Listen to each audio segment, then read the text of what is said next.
If you're not showing up in the best of yourself, the world is being cheated. And whoever it is that you're meant to impact, influence, is missing out of the wonder of who you are and the beauty of who you are. So I'll be as bold to say that you owe it to those you are meant to be of service to. And that's how the Spirit's meant to move within you, is specifically the way it's meant to move within you, not other people. Hey everybody, Jeff here. Before we get started, if you're getting value from the podcast, please take a moment to like and subscribe to our YouTube channel. For those of you listening on podcast apps, don't forget to rate and review. Your support really helps the show reach more people, and for that, I am truly grateful. Now let's dive in.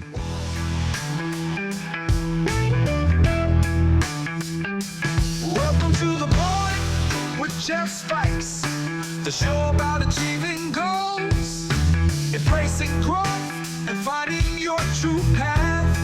And now, here's your host, Jeff Spikes. Hello, everyone. Welcome to The Point. This is your host, Jeff Spikes, and what a pleasure it is to be of service to you today. You get to consider and are involved in a thought process of how to start, the value of starting, how to then get better using consistency and moving forward towards a goal, and then within that, finding and understanding and gaining a more clear picture of exactly who you are in your greatest self and in the greatest version of yourself that you can consistently move forward towards, and have a consistent improvement, a consistent increase in the joy and the satisfaction that you have in life. More safety, more security, and a clearer picture of your actual identity of exactly who you are and how you show up. It becomes a wonderful example for clients and for people with emerging businesses and for coaches and therapists to start considering how you might define who you are and how you show up to help others, and what gifts you have in anything you're doing. If you're a business leader and you're looking to be more effective with a team, the idea of how to get on the same page and get everyone working well together is really wonderful. So this is what most of the topics of conversation have been. Last week, you got to hear and think a little bit about gratitude as well and how that filters into this. But having gone through this, we're going to talk a little bit. We're going to revisit this idea of CliftonStrengths and how that works, and how looking at organic ways of gaining what your strengths are, which you may already be very aware of and understanding. And then also what happens when you start layering on other types of strengths conversations to this, which are all basic tools of building awareness so that you can have a better, clearer picture and understanding of you and what makes you extremely beautifully and wonderfully unique in how you are wired and how you approach things, and how should you choose to show up in that, which I believe it to be an obligation. I believe it to be important. If you're not showing up in the best of yourself, the world is being cheated. And whoever it is that you are meant to impact, influence, is missing out of the wonder of who you are and the beauty of who you are. So I'll be as bold to say that you owe it to those you are meant to be of service to. And that's how the Spirit's meant to move within you, is specifically the way it's meant to move within you, not other people. How to be the best of you and how to use all this information to become that. A lot about CliftonStrengths was covered. But let's think about this. I want you to just consider who you are in the best of you and what your strengths are. And maybe you haven't accessed or been a part of CliftonStrengths. And if you haven't and you want to be, let us know. We'll help you get that assessment. We'll walk you through a debrief, and we will help you understand how to apply that into your life moving forward. Some of what we'll talk about is the value of what happens when you have a coach that is experienced in these things, help guide you to find this, because in talking about the three different experiences that you might have, you might be in that bucket of being someone that completely saw the assessment and the results of the assessment as you, and that's dialed in exactly who you are. You might have been the person that was absolutely not. I don't like being pigeonholed. It's telling me who I am, and it's not accurate. And it's not me. I don't see it. Or if you're in the middle where some of it fits and some of it doesn't, regardless of that, however, wherever you fall into that role, there are other things about you that fit into this mold that also help you understand. And all of this is simply, at the end of the day, just an awareness tool. So, what happens when you begin to consider what is your best way of processing information? Are you more verbal? Are you more auditory? Are you more visual? You may have been taught many things through a standpoint of having to listen to a lecture and hear everything that's going on. And most of the population is not auditory in their learning style and processing style, yet that's what's typically taught. Now, you can overcome that by listening to a podcast while you're doing something else, and that keeps you visually, that helps you with that processing regardless. So it's not all about that, but if you're sitting at a lecture and listening, it's no wonder that doesn't get absorbed that well. That's why people will take notes or record something or have other experiences with it. So you may be more tactile in how you process, and it might be better for you to fidget or have something to fidget with while you're learning or while you're absorbing information. You may be more hands-on, where it's important for you to actually experience something to gain the most out of it. So you like to learn. It's good to get a brief overview, but then it's good to go execute and use something and work within something and test it, try it, play with it, then come back and ask the same questions, hear the same information, and your learning might go through the roof, or your experience and your processing. So when you layer in now a processing style, or you layer in more of an organic understanding of who you are based on activities you've loved. So in Designing Strengths, there's a handful of these exercises that you can work with to go through and understand who you are better and what does that say about you. And there's questionnaires you can ask that you can give to others, to ask them what they think of you and what they've seen in you. The questions are asked in a very specific way to help draw out things that are more about your strengths. Or you can take other assessments. There's values-based assessments that help you understand what you're valuing. Reminder here that this is not about taking these assessments, especially CliftonStrengths assessment doesn't tell you who you are and on an identity. It doesn't pinpoint you or pigeonhole you into something. It helps you determine how that works. So, and that's where it becomes clear when you do more organic investigation as to who you are and what's great about you. What have you loved doing? When have you felt the most fulfilled? When were you the most excited and proud of yourself? When did other people see you as highly engaged and highly effective? I've had experiences where I thought everything had fallen apart. Everything was just terrible and miserable. And then someone very dear and near, and I share that, and someone very dear and near to me said, "Oh my gosh, you're so much better off right now than you were then." I'm like, wait a minute, I felt like the wheels came off and that everything was terrible. That was about a viewpoint and an understanding. Getting an outside opinion of what they saw in me helped me wake up and have that awareness and realize, oh my goodness, I think you're right. There's some external influences of things that were important to me that I was valuing that weren't going quite as well, but I was doing much better and in a better place of acceptance and understanding. So I was in an easier flow with life. Then I was able to see those other things from a different perspective and help make those things and help move those things forward and gain improvements. So the next is thinking about if you belong to a church organization or a spiritual organization, religious organization, where they look at spiritual gifts and what your natural giftings are and how you're meant to be of service to others. Those can be also equally as insightful. At the end of the day, this is all about gaining the awareness to continue towards being the best version of yourself that you can be. The purpose of that is to be in service to others. And how do you be of maximum service to others and feel an extreme sense of value returned to you in gratitude and thanks for who you are and how you're showing up? All of this can be achieved through intentionally working through ways to do things that are specific to you and how you live. It's important not to continue going at life from a place of beating people over the head with who you are, if that's not working, because that could be taking the most special part of you and degrading it yourself and then wondering why other people do. Best example of that is, there's a lot of examples of that, but somebody who is really high in responsibility, that's constantly everyone's reminder, the chief reminding officer, where they're constantly, and it becomes a nagging thing where it's just a pain.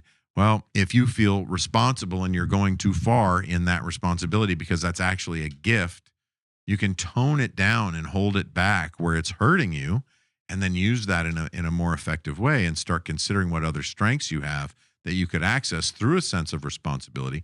So you could maintain fully activated in this place of feeling responsible and access other strengths and other gifts that you may have to then come at it from a different angle and become more balanced and well thought of. And then everyone begins to be more accepting of what it is that you're adding of value, instead of feeling fed up and tired of how you continue to approach it. You have the opportunity to be you and the best of you. So if you're walking into a new job environment, if you are looking for a new way to make money, if you're looking for a different way to accelerate a program you're in, or to benefit in a nonprofit, or to influence people to jump into a cause that you have, finding ways and working with ways to consider your way of moving into that that's the most effective for you can help you have a better time. It actually keeps you more vibrant, and it can help you survive. It can be the difference between total and ultimate success from a ground level up to challenges along the way that seem to completely derail and take things over. That can be the difference. It's if you take on strategies other people have used without considering how you might use it and make it your own, then it could work, but it won't work as smoothly and naturally. So, do you value joy? Do you value ease and effortlessness? Or do you value hard work? Do you value the grind? Do you value the struggle? Have you ever said the struggle is real? That may be true, but does it have to be? Right? Maybe the struggle is real because you're buying into the concept that it has to be difficult. I was at one of the large annual CliftonStrengths summits, and was listening to one of the leaders, and it's escaping me exactly who this was that got up on stage and was talking about this, but they were talking about this vision of understanding that the number one place that people were gaining access to self-improvement tools was through a career in a corporation, a large company that was interested in helping people become better and improve their lives, so that they could basically leverage and work with the talent within to help them be better. But one of the major measurements that's used in that environment, in the corporate environment, is how satisfied do you feel at work? How engaged are you? Because those are all measurements that help a corporation or a company move forward. And one of the things that I've experienced that gets lost in that is the most amazing part of what this is. And that's how we utilize these strengths to move forward towards a goal. Even better is how cool it is when you're able to really leverage each other's strengths in a way where you can then move forward faster to an actual target or a goal than you ever could imagine. So what has been found is that there's this correlation between how we program ourselves mentally. So what kind of mental programming are you working with? Is it the idea that everything has to be hard or it's not worth it? Is it that you have to struggle for anything to really be of value? Is it that every time you move forward and start doing something really well, there's an attack from the universe that happens, some spiritual attack comes to try and keep you down because natural forces are consistently keeping you down, like gravity? Right? There's this concept that trying to improve and achieve something and do well is like fighting gravity. If those are the concepts and things that you're living in as far as a mental framework for how to think, then that makes a lot of sense. But when you're able to break the correlation now between what are you naturally gifted in and how even the minute nuance of how you can do something slightly different than someone else, even though you're so much alike, that gives you a smoother, easier feel in your body that helps you really excel and be that unique, amazing person, whether you're in a high place of leadership or in a place of service, whether you're a place of high recognition or not. If you want things to move smoother and easier, the science of CliftonStrengths was designed around what makes you successful. So people say, well, how do you measure success? Well, let's say measuring success is the ability to set a goal and attain it. because then it's wide open to interpretation of anything that you want to do. If you can set a goal and attain it, then in one arena, you can set a goal and attain it anywhere. So I've heard people say if you can manifest $1, you can manifest $1 million. I'm not sure about all that. It has been asked, are you a name it and claim it kind of person? And it's like, no. Name it and claim it is has nothing to do with rolling your sleeves up and getting in there and making things happen. That's doing more of a system where you just dream it and have it come. Now, but I will say that how we think about things is critical to how we perform. So how you consider the thoughts you focus on is absolutely specific to how emotionally resourceful you are and how you move forward. And if you're doing that within the framework of the best of you, the easiest flow and space, then all of that begins to make sense. And all of that works for you independently and specifically for you. That's the reason and the value of bringing in the other assessments. Now, then begin to consider how to frame that with others and work with others and put together the package and the understanding of who you are. So there's an exercise where you can take everything out of a CliftonStrengths result and turn it into the first person and take the base statements that really mean the most of you and then create other statements with those words. Statements about who you choose to be, statements about how you handle specific situations. Maybe there's a specific situation that catches you off guard and seems to or feels like it sets you back. And you're constantly like, man, why did this happen again? Where am I here again? One of the number one reasons that you want to engage in this and you want to learn from this is if you're saying, here we are again. How did this happen again? Another reason would be if you don't feel like it's safe for you to move forward or speak up or say things or try new things. Well, that's another reason to do this is if that's the case in that reality, what is it about you that would help you move forward faster? Now, if you're coming at the idea of what your strengths and what your gifts are, and you're in a critical thinking mentality and you're in a protective modality where you're thinking more about all of and you're constantly looking for danger versus always looking for wins and always looking for something positive, that can greatly affect how you're going to use this information. Depending on what you value, and if you're valuing group movement, individual movement, if you're really into benefiting a cause and you're trying to move forward, if you're a fundraiser, if you are an entrepreneur, it just all has a difference in how you might frame and use this information. But one of the most effective uses of the information of what's unique about you is in the world of optimizing yourself. If you think about what's happened with AI and all of the technology of how that's improved, if we haven't changed our thinking, then we might still be stuck in the way of needing more critical thinking.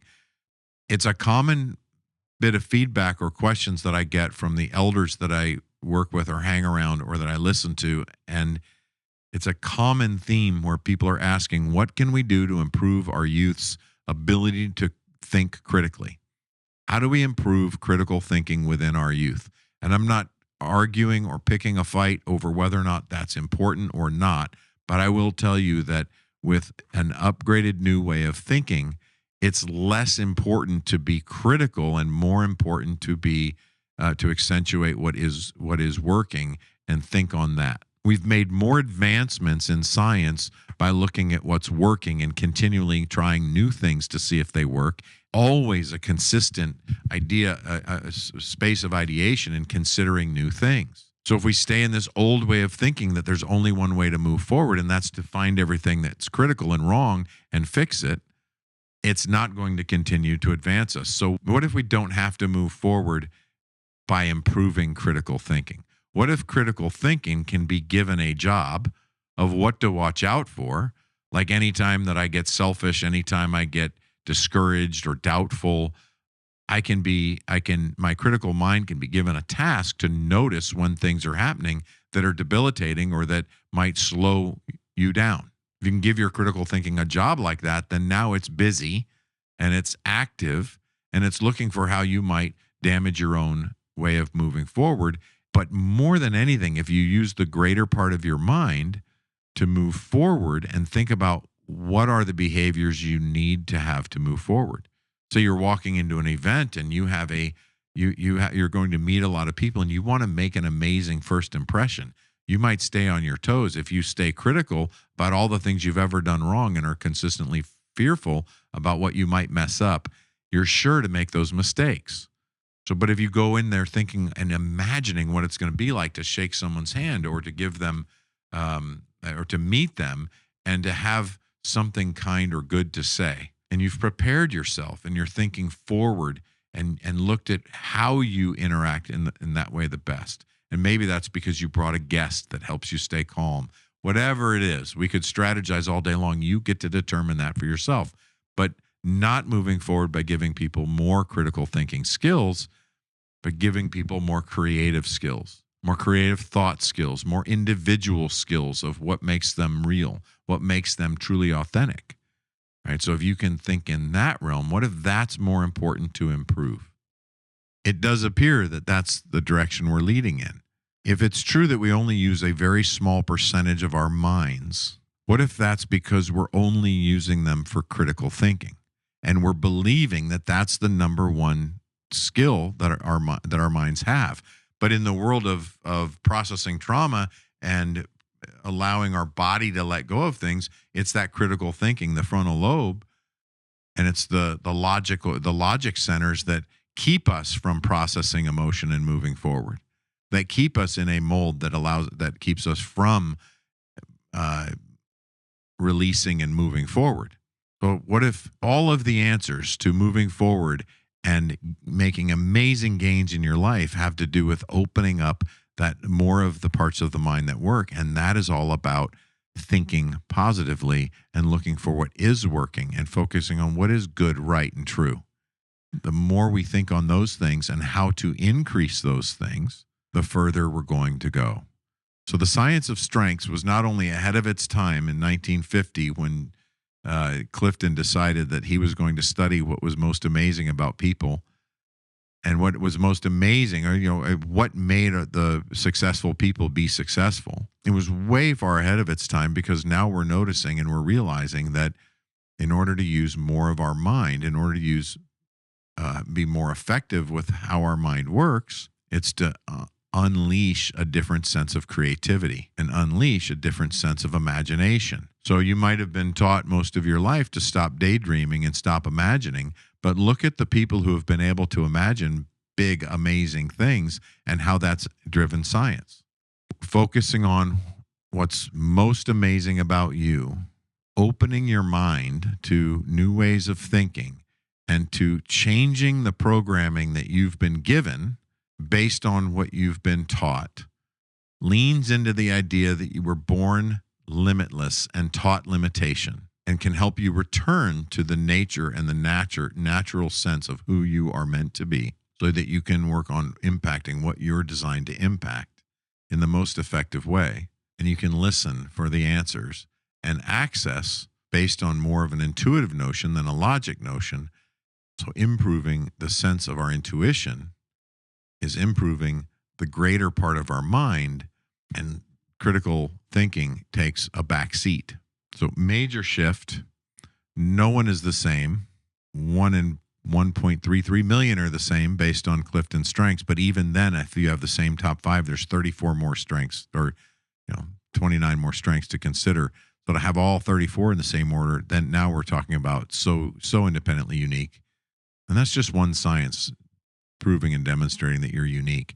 And that doesn't say anything about how you fit in the world, other than the better you are at being yourself, the more chance you have of being of service to those you're meant to be of service to. Looking for your input and feedback of what you'd like to hear about next. And that's the point. The point is to be of service to you, to help you find the most unique part of you, help you move forward in with all the human needs that you have in the hierarchy of needs. So that is the point with Jeff Spikes. Have a beautiful day. Peace out. Love to all. The show about achieving goals. Thank you for joining us for another amazing episode of The Point with me, Jeff Spikes. Please visit jeffspikes.com for everything you would need to know to engage with me offline And lastly, thank you for your time, your attention, and your consideration. This is The Point.